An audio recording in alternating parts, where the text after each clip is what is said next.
Em novembro do ano passado, a presidente Dilma Rousseff sancionou a lei que cria a Comissão da Verdade. O grupo vai investigar em 2 anos violações de direitos humanos ocorridas durante o período ditatorial. A comissão será composta por 7 membros, que serão nomeados pela Presidência da República. Esse é o tema do Editorial J Entrevista desta semana. Nos últimos programas, conversamos com Jair Krischk, presidente do Movimento de Justiça e Direitos Humanos do Rio Grande do Sul, e com Suzana Lisboa, que integrou por 10 anos a Comissão Especial de Mortos e Desaparecidos Políticos. Hoje, o nosso convidado é Percival Pugina, escritor e político gaúcho. Fique com a gente.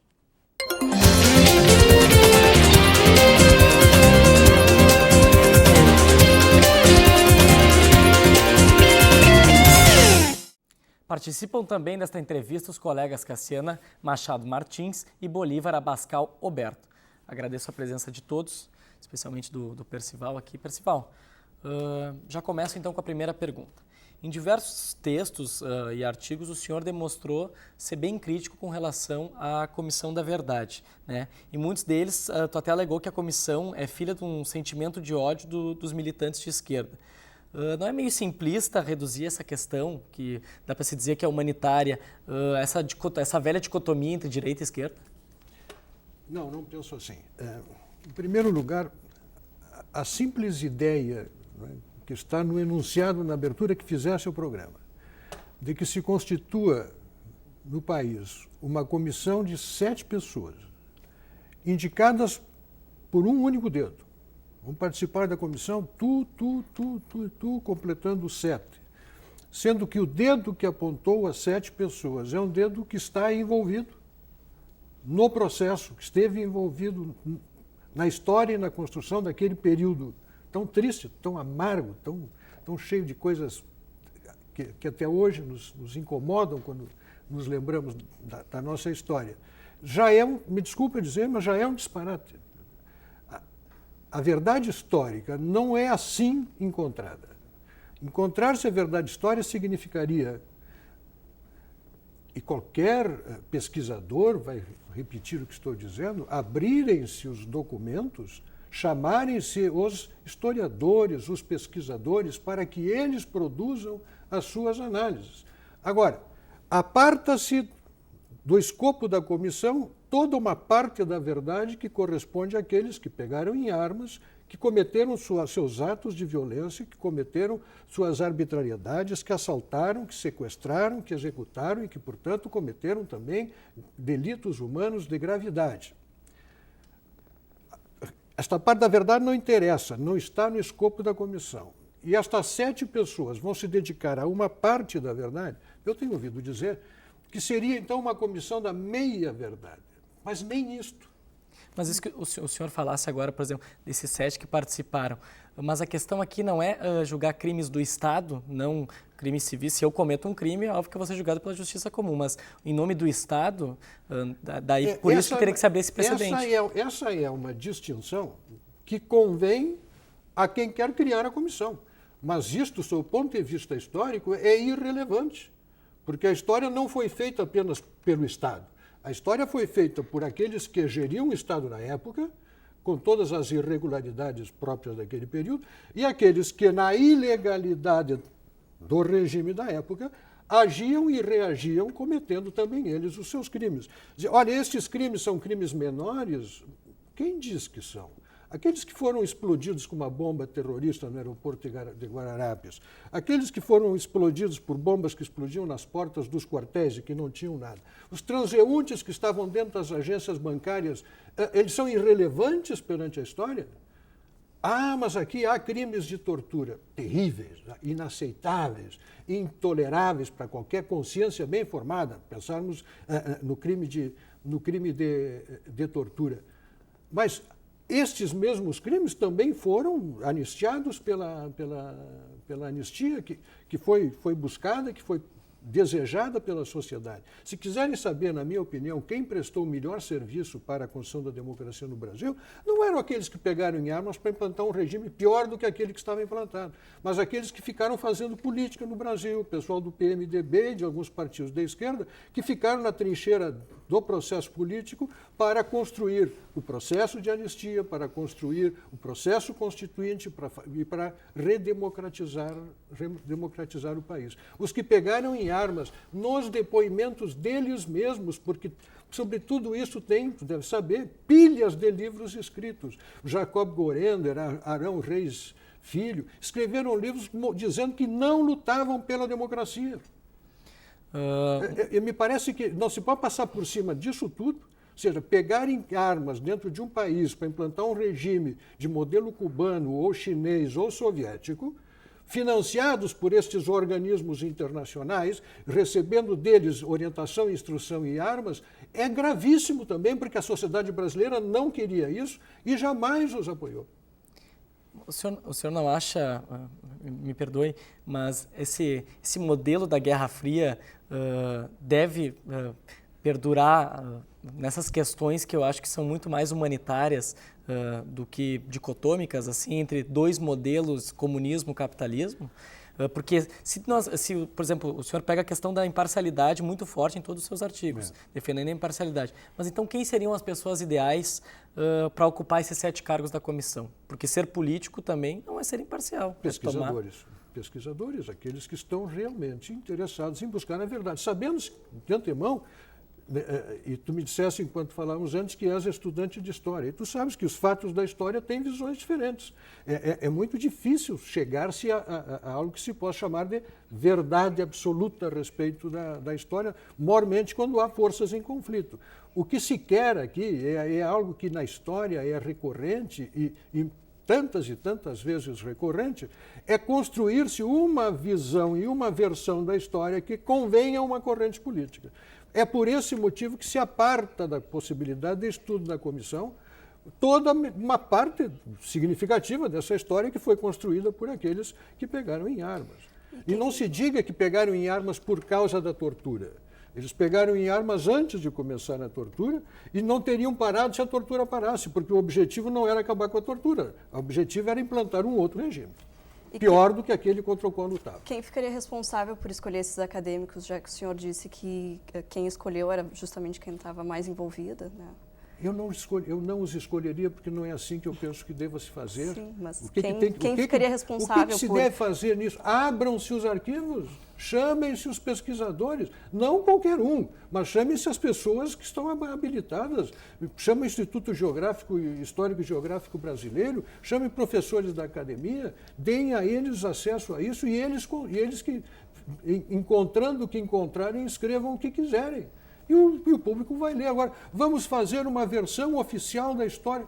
Mas isso não existe. Mas a própria abertura dos documentos passa, a gente viu a Dilma também com os projetos, a questão do sigilo eterno de políticos que não são aliados, claro, mas são de partidos com bases totalmente opostas. O Collor, o Sarney, que também não estão interessados em abrir esses documentos.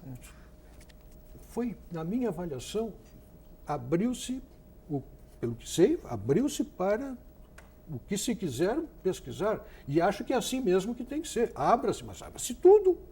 Abra-se tudo. Agora, não se busquem 7 sábios de Sião, né, para fazerem eles a sua investigação, a investigação deles, com uma agravante.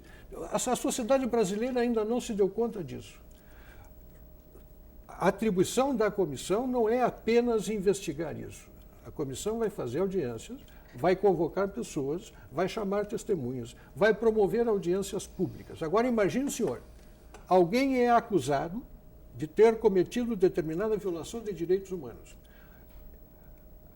É apresentado ao público por uma comissão que não é órgão do Ministério Público, não é da polícia, não é do Poder Judiciário, não faz parte das instituições do país.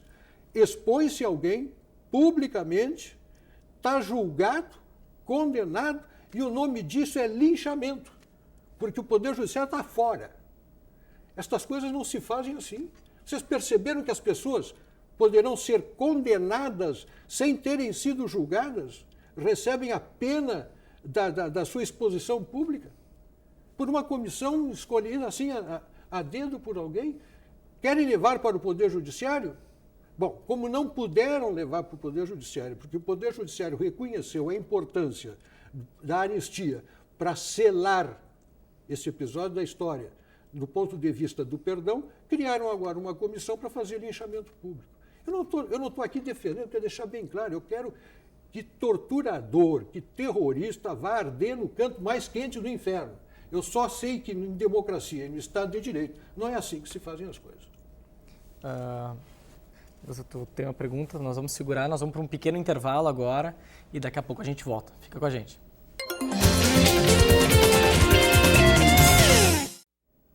Editorial J Entrevista, de volta. Estamos falando sobre a Comissão da Verdade. Nosso convidado dessa semana é Percival Pugina, escritor e político gaúcho. O Bolívar tinha uma pergunta antes dos comerciais, por favor. Exatamente. O senhor falou em linchamento público, mas no caso a Comissão da Verdade ela não prevê a punição dos envolvidos, considerados culpados. Se ela tivesse essa intenção, ela não preveria então a punição deles, a condenação? Não, claro. Não é um indício de que não é. Exatamente aí é que está a gravidade. Quer dizer, a comissão não julga. Não julga. Quem julga é o Poder Judiciário. Quem processa é dentro das instituições do Poder Judiciário. É no exercício do poder de jurisdição. Como o Poder Judiciário, através do Supremo Tribunal Federal, não admitiu que se revisasse a lei da anistia, os agentes políticos que querem construir a sua versão da história do Brasil propuseram esta Comissão da Verdade para fazê-lo, escolhendo 7 pessoas lá dentro para construir a versão que querem. Na construção desta versão, vai haver procedimentos, audiências, arguição de testemunhas, convocação de pessoas denunciadas. Percebesse o quanto isto é igual a um processo? Mas não é processo. Acontece que quem sentar lá no banco, sob os holofotes da imprensa, que vai estar, obviamente, muito interessado, já está sendo julgado pela exposição pública e condenado, independentemente de que isso ocorra dentro do Estado Democrático de Direito ou das instituições de direito. Não se faz isto com ninguém.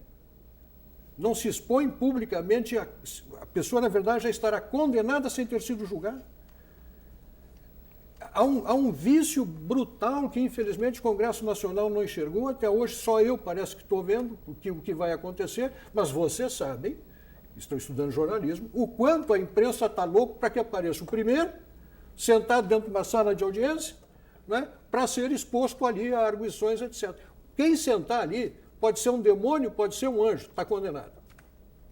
Mas a Comissão da Verdade, na visão desses agentes, por isso que o senhor fala, ela é criticada o modo que ela está sendo criada. Eles dizem que ela não vai investigar a fundo, que o período é maior do que o da ditadura. Que não... Também isso. Mas então, esse não é o problema maior. Por que o senhor crê que vão ser escolhidos a dedo? Até agora, os motivos não levam a indicar essa visão. Assim, E prevê, além do 7, também uma comissão de pesquisadores e acadêmicos. Auxiliares contratados, pagos pelo mesmo bolso, que é o bolso do Gabinete Civil da Presidência da República. Uma coisa como essa jamais poderia se dar dentro da Casa Civil da Presidência da República, porque passa a ser uma organização e uma instituição do governo, não é nem do Estado, é do governo, está dentro da Casa Civil. Mas o Ministério da Defesa também não ia tomar essa atitude. Também não, portanto tinha que ter sido uma instituição do Estado, quem sabe dentro do Parlamento, com um pouco mais de abrangência e de pluralidade. Mas dentro da Casa Civil, indicado pelo dedo da Presidente da República. Mas diz uma coisa. Eu vinha para cá participar de vocês e vinha pensando na presidente Dilma. Interessada, na verdade, a presidente? Admitamos que sim. Olha, a presidente Dilma participou de um dos atos mais notórios da história desse período, que foi o assalto à casa onde estava o cofre do Adhemar. Diz ela que não estava presente, mas, enfim, era a organização a qual ela pertencia que realizou aquilo. E durante muito tempo se soube que, de algum modo, Dilma Rousseff, com o seu codinome da época, estava envolvida naquilo. Pergunto, alguma vez a presidente deu qualquer informação a respeito de quanto dinheiro tinha no cofre? Sabe-se que eram milhões. O que foi feito com aquele dinheiro? E era muito dinheiro. Como é que foi feita a repartição? Para que fins foi usado? Mas se queremos amor à verdade, eu acho que a presidente da República deveria ser a primeira. Olha, naquela ocasião, quando abriu-se o cofre do Ademar, abrimos lá dentro, tinha tantos milhões, aquele dinheiro foi para cá, foi para lá, foi para lá. Ou seja, vejam como há certas coisas da verdade que nem os mais interessados na verdade, nem o dedo que aponta os escolhidos para a Comissão da Verdade, fecha em tranca e não explica. Mas não defendendo a presidente, mas foi até, a Suzana Lisboa esteve aqui, a gente conversou, ela se disse muito decepcionada com o governo Lula, que pouco fez sobre essa questão, e a Dilma, que foi uma ativista muito mais forte, foi mais sensível, até criando a comissão. Além dessas questões políticas, óbvio, que estão envolvidas, dá para se dizer que tem famílias que não acharam os corpos, não enterraram até hoje, são mais de 200 de desaparecidos e só 4 corpos foram encontrados. Se o senhor, por exemplo, com todo respeito, tivesse perdido um familiar, não mudaria esse pensamento? Mas, não, eu obviamente estaria interessado em que me indicassem isso, mas não através dessa comissão, não através de uma comissão, na verdade, não como uma forma de romper esse elemento fundamental da pacificação da política brasileira, que foi o Instituto da Anistia, mediante os julgamentos públicos que essa comissão, está lá nas atribuições dela, como é que ela vai proceder. Leia-se toda a lei que a criou, que por sinal, está enganada a Suzana, a lei é do Lula. Quem encaminhou o projeto de lei para o Congresso foi o presidente Lula. A lei é de autoria do presidente Lula.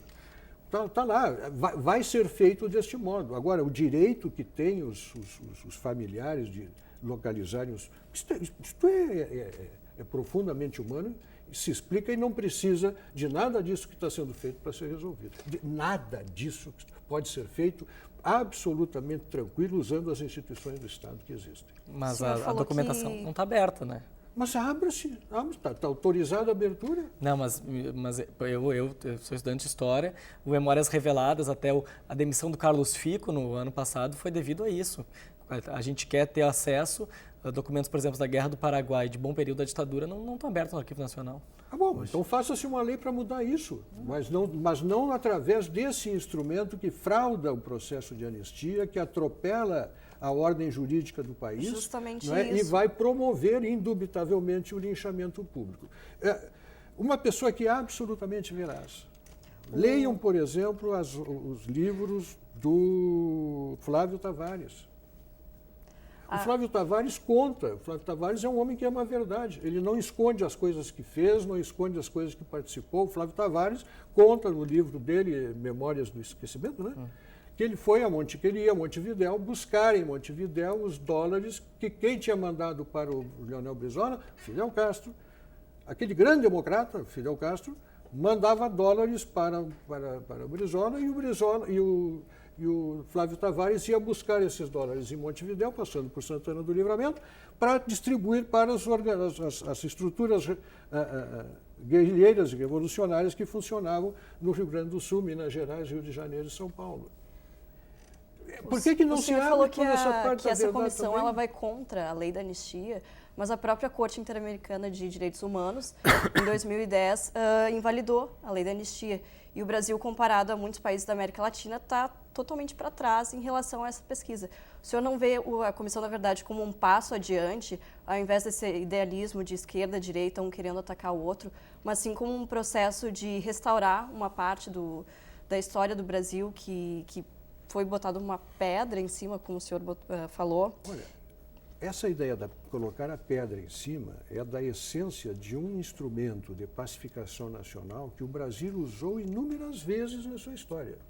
Praticamente toda a crise institucional brasileira foi resolvida com um processo de anistia.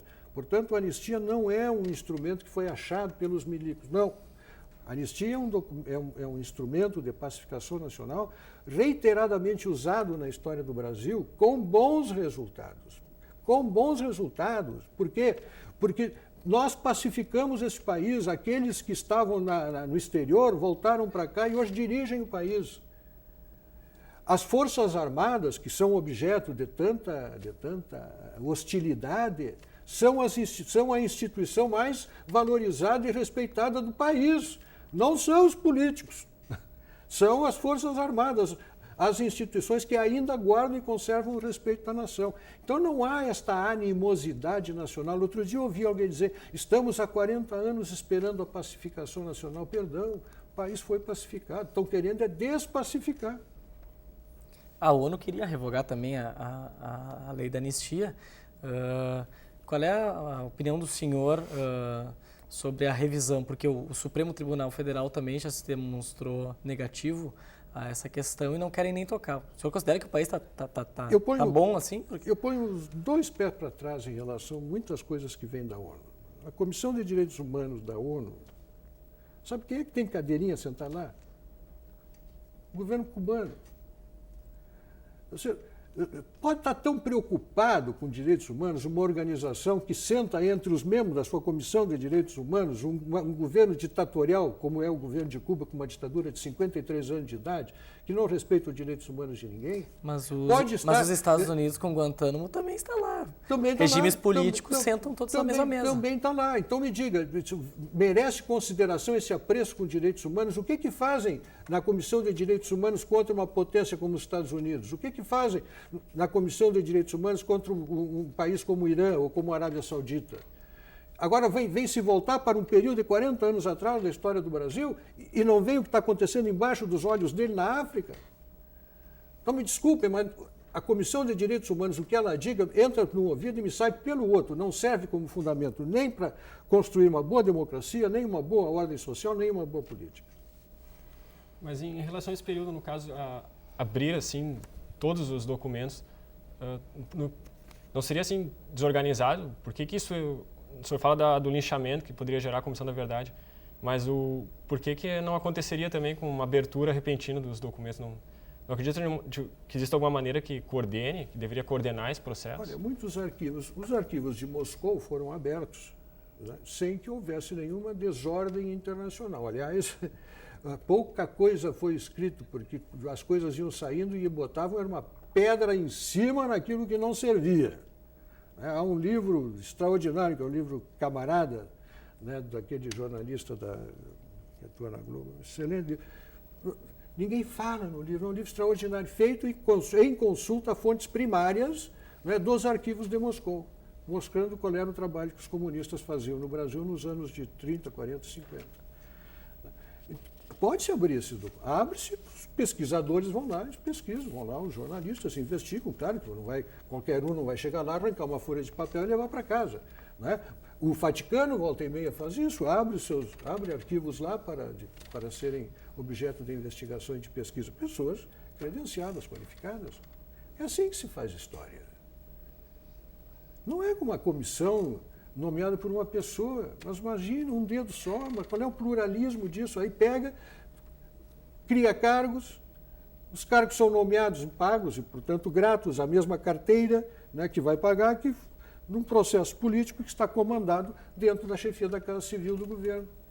Mas nesse processo de criação da Comissão da Verdade se fala nos eventuais 7 cotados para serem membros da comissão. O senhor acredita que não vai ser levado em conta pela presidente?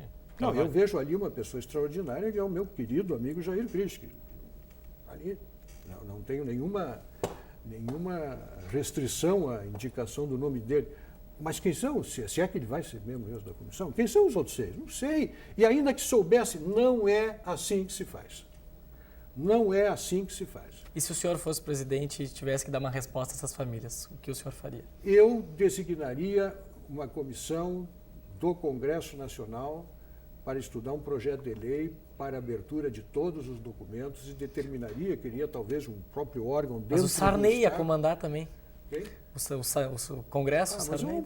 eu não posso imaginar do processo, nem do processo legislativo, nem da política, dizendo que as coisas ou caem na mão do Sarney ou caem na mão da Dilma. Eu não confio na Dilma e não confio no Sarney. Então eu não faço nada, não. E após que os documentos fossem abertos, aí nesse caso, levando em conta a condenação do Brasil na Organização dos Estados Americanos, o senhor concordaria com que eles gerassem punições? Que a Comissão da Verdade não prevê punições? Mas não pode, porque aí tu rompe a lei da anistia. Isso não, exatamente, que a lei da anistia é uma legislação nacional e Organização dos Estados Americanos já é uma jurisdição internacional. Cujo peso sobre o ordenamento político jurídico brasileiro não foi reconhecido pelo Supremo. Ou seja, eu acho que nós não podemos ficar ao sabor destas organizações internacionais que querem intervir na política dos povos e muitas vezes de um modo direcionado. Ou seja, essas mesmas organizações lá na OEA está sentado o representante do governo cubano. E não me digam o que é aquilo lá, porque eu conheço, já fui lá 3 vezes, voltei de lá em outubro. Entende? E vão ditar regras sobre como tem que ser organizada a revisão histórica e a situação de episódios de 40 anos atrás na nossa história. Você imagina quando Cuba se democratizar. O que vai acontecer naquele país? Vai criar uma comissão da verdade em Cuba. Já pensasse o que vai acontecer naquele país depois de 50 anos de ditadura? O mais provável, se criarem uma comissão com jeito dessa que nós estamos tratando aqui, provavelmente a Comissão da Verdade criada em Cuba, no ano 2000, sabe lá Deus quando, vai querer examinar os crimes do Fulgêncio Batista, disseram. Olhar para trás, porque não vamos olhar os crimes cometidos pela esquerda. Bom, opiniões são fortes, mas o programa termina aqui. Agradeço a presença então do Percival. Esse foi uma série de 3 programas então que o Editorial J realizou, sempre a gente tentando destacar opiniões totalmente diversas, tanto do Jair, da Suzana e aqui do Percival. Para acompanhar outros programas e reportagens produzidas pelo Editorial J, acesse o nosso site. Pode anotar aí, é www.pucrs.br/famecos/editorial J. Até a próxima edição.